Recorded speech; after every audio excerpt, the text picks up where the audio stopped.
మనకి పంచాంగ శ్రవణం అనేది అనాదిగా సంప్రదాయంగా వస్తూ ఉన్నది.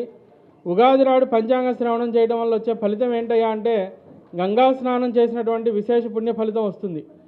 సనాతన ధర్మంలో ఉన్నటువంటి ప్రతి వ్యక్తి కూడా గంగా స్నానం చాలా విశేషంగా భావిస్తూ ఉంటాం మనకి ముక్తి మార్గానికి. కాబట్టి గంగా స్నానం చేసినటువంటి పుణ్య ఫలితం, గోదానం చేసినటువంటి ఫలితం వస్తూ ఉంటుంది. ఆయుర్వృద్ధి జరుగుతూ ఉంటుంది. అట్లాగే భవిష్యత్తుకి ప్రణాళిక వేసుకోవడానికి బాగా ఉపయుక్తంగా కూడా ఉంటుంది. భవిష్యత్తులో ఎట్లా ఉండబోతోంది, దానికి మనం ఎటువంటి ప్రణాళిక వేసుకుంటే చక్కగా ముందుకు వెళ్ళొచ్చు ఇబ్బందులు లేకుండా అనేది కూడా తెలుస్తూ ఉంటుంది. ఇక కలిగతాబ్దాలుగా చూస్తే మన వైదిక కాలమానం ప్రకారం ఈ కలియుగంలో 5126 సంవత్సరాలు గడిచిపోయి ఉన్నాయి. అదే ప్రభవాది గతాబ్దాలు మనం చూసుకుంటే కనుక 39 సంవత్సరాలు గడిచాయి.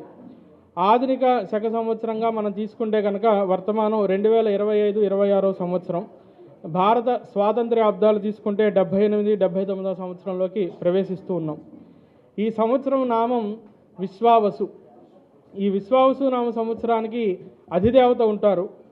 వైశ్వానరం భజే నిత్యం విశ్వావసు కృతాహ్వయం నరవాహనమారూఢం ఖడ్గఖేటధరం విభుం.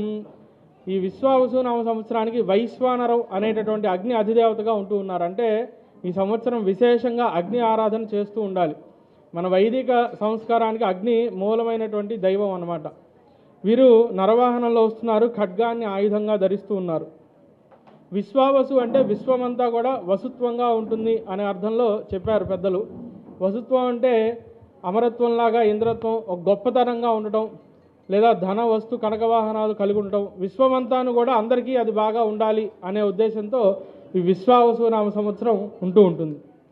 ఈ విశ్వావసు నామ సంవత్సరంలో రాజాది నవనాయకులు మనం చూస్తే కనుక రాజు రవి ఉన్నారు, మంత్రి చంద్రుడు, సేనాధిపతి రవి, సస్యాధిపతి బుధుడు, ధాన్యాధిపతి కుజుడు, అర్ఘాధిపతి రవి, మేఘాధిపతి రవి, రసాధిపతి శుక్రుడు, నీరసాధిపతి బుధుడు. రాజు రవైనప్పుడు అన్యోన్యవైరం క్షితిపాలకానాం శస్త్రభయం ప్రజానాం అని చెప్పారు. ప్రస్తుతం మనం ప్రపంచంలో చూస్తున్నాం, యుద్ధ భయాలు ఉన్నాయి కొన్ని దేశాల మధ్య. మనకి గల్ఫ్ ఏరియాల్లోనే కానివ్వండి, ఇజ్రాయెల్కి జరుగుతున్నది, లేదా రష్యా యుక్రెయిన్ మధ్య అట్లాగా. ఈ సంవత్సరం రవి రాజైనందున అన్యోన్య వైరం క్షితిపాలకానం, ఈ యుద్ధ భీతి బాగా పెరుగుతూ ఉంటుంది. ప్రజలకి కొంత యుద్ధ వాతావరణం వల్ల భయం కలుగుతూ ఉంటుందని చెప్పారు.